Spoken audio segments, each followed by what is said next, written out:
Hello बच्चों, चलिए दिए गए प्रश्न को समझते हैं। ए और बी केंद्र वाले दो वृत्त जिनकी त्रिज्याएं क्रमशः 3 सेंटीमीटर और 4 सेंटीमीटर हैं, एक दूसरे को बिंदुओं सी और डी पर इस प्रकार काटते हैं कि AC और BC दोनों वृत्तों की स्पर्श रेखाएं हैं। उभयनिष्ठ जीवा CD की लंबाई ज्ञात करनी है। सबसे पहले हम बात करते हैं ए और बी दो वृत्त की। तो सबसे पहले हम दो वृत्त बनाते हैं।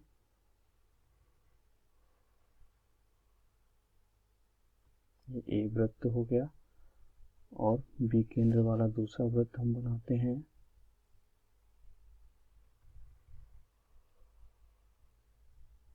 ये दूसरा वृत्त हो गया जिनके केंद्र हैं ए और बी। ए और दूसरे का केंद्र है बी। एक दूसरे को बिंदु सी और डी पर काट रहे हैं, तो ये हमारा हो जाएगा बिंदु सी और डी पर काट रहे हैं। AC और BC दोनों वृत्तों की स्पर्श रेखाएं हैं, तो हम AC और BC बनाते हैं।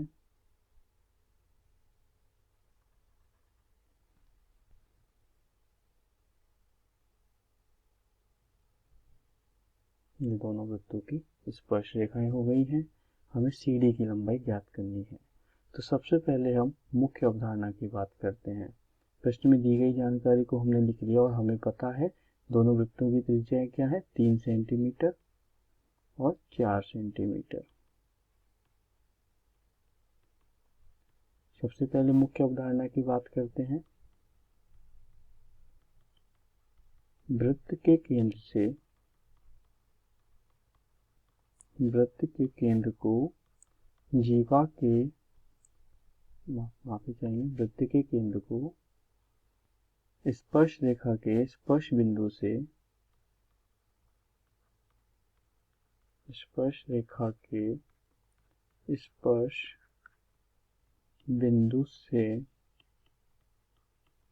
मिलाने वाली रेखा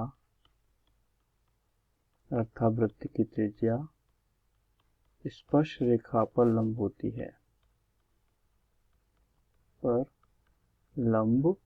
होती है, चलिए दिए गए चित्र में भी इस बात को देखते हैं। वृत्त का केंद्र है O, A है, इधर वृत्त का केंद्र है B। स्पर्श रेखा का स्पर्श बिंदु है C।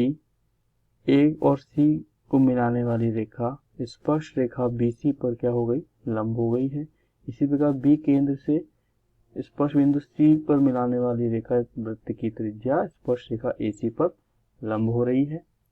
अब हमें ज्ञात करना है CD की लंबाई। तो इसको हल करने के लिए हम सबसे पहले कुछ रचना करते हैं। वृत्त के दोनों केंद्रों को हम आपस में मिला देते हैं।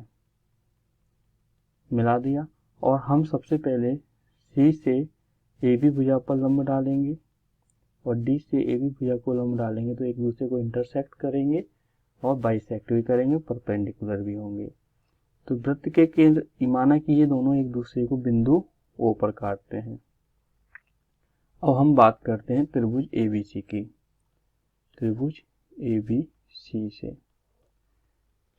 ये 90 डिग्री का कौन होगा, तो कौन ACB 90 डिग्री कहाँ से आया, क्योंकि हमें पता है AC लंब है BC पर, ये हमें आया प्रमेय से। यदि AC लंबा होगा BC पर, तो ये प्रमेय से आया कि वृत्त के केंद्र को स्पर्श रेखा के स्पर्श बिंदु से मिलाने वाली रेखा अर्थात त्रिज्या स्पर्श रेखा पर लंब होती है, अर्थात कौन ACB 90 डिग्री होगा। इसलिए त्रिभुज ABC एक समकोण त्रिभुज होगा और समकोण त्रिभुज में हम पाइथागोरस प्रमेय यूज कर सकते हैं, तो इससे हमें ABC का मान पता चल जाएगा।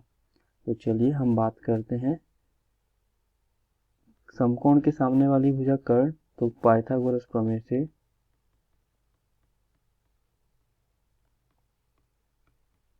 होता है कर्ण का वर्ग बराबर आधार का वर्ग और लंब के वर्ग के योग के बराबर होता है। कर्ण होगा समकोण के सामने वाली भुजा अर्थात AB। AB का वर्ग होगा हमारा आधार का वर्ग आधार हम किसी भी एक भुजा को ले सकते हैं, AC का वर्ग प्लस BC का वर्ग लंब हो जाएगा।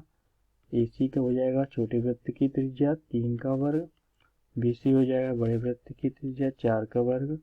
9 प्लस 16 करने पर AB का वर्ग आया, जोड़ने पर आता है 25, तो AB आ जाएगा √25 अर्थात 5 सेंटीमीटर। हमें AB का मान प्राप्त हो गया।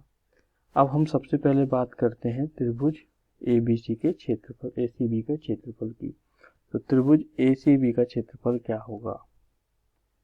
चूंकि हमने C से AB भुजा पर लंब डाला है तो ये ऊपर काट रहा है, तो CO लंब होगा AB भुजा पर, तो CO हमारे दिए गए त्रिभुज की ऊंचाई हो जाएगी और AB उसका आधार मान लिया जाएगा। तो हम बात करते हैं त्रिभुज ACB के क्षेत्रफल की। त्रिभुज ACB का क्षेत्रफल, त्रिभुज का क्षेत्रफल होता है, चूंकि त्रिभुज का क्षेत्रफल होता है 1/2 गुना आधार गुना ऊंचाई।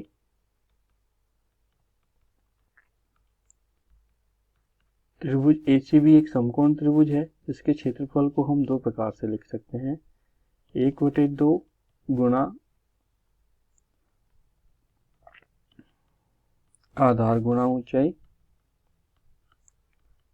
तो एक बार तो हम लिख सकते हैं 1/2 गुना AC गुना BC के रूप में, 1/2 गुना AC गुना BC, क्योंकि एक लंब है एक आधार है अर्थात आधार गुना ऊंचाई, और ये बराबर होगा 1/2 गुना AB गुना OC के रूप में। क्योंकि हमने बोला था OC लंब है AB पर, तो OC लंब हो जाएगा, AB हमारा आधार हो जाएगा। तो इससे भी हम त्रिभुज ABC का क्षेत्रफल ज्ञात कर सकते हैं। हल करने पे देखिए क्या होगा, 1/2 गुना 3, AC की लंबाई हमें पता है, AC की लंबाई है हमारी 3 सेंटीमीटर और BC की लंबाई है 4 सेंटीमीटर। 3 गुना 4 बराबर 1/2 गुना AB की लंबाई हमने ज्ञात की है अभी समीकरण 1 से 5 सेंटीमीटर, तो AB हो जाएगा 5। OC हमें नहीं पता तो OC हम निकाल लेंगे। हम क्यों निकाल रहे हैं OC का मान, ये भी पता चल जाएगा। 1/2 से 1/2 हमने काट दिया, OC बराबर आएगा पक्षांतर करने पर 12/5 बराबर ये आ जाएगा 2.4 सेंटीमीटर, अर्थात OC का मान आया हमें 2.4 सेंटीमीटर। अब ये हमारा समीकरण 2 है। अब दिए गए चित्र में देखते हैं, ACD हमारी किसी भी दोनों वृत्तों की उभयनिष्ठ जीवा है और वृत्त के केंद्र से जीवा CD पर डाला गया लंब, वृत्त के केंद्र से जीवा CD पर डाला गया लंब जीवा को समद्विभाजित करता है, अर्थात AO लंब होगा CD पर, तो OC बराबर क्या हो जाएगा, OD हो जाएगा। इसलिए हमने OC का मान ज्ञात किया, तो OC आया हमारा 2.4 सेंटीमीटर। और अब बात कर सकते हैं जीवा CD पर वृत्त के केंद्र से डाला गया लंब जीवा को समद्विभाजित करता है, अर्थात दो बराबर भागों में बांटता है।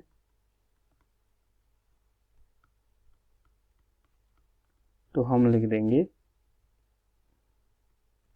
AO लंब होगा CD पर, इसका मतलब हो जाएगा OC बराबर OD।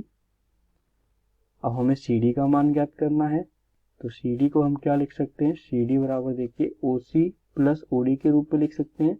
CD को हम लिख सकते हैं OC प्लस OD के रूप में, तो देखिए OD प्लस OC बराबर CD हो जाएगा OC प्लस OD।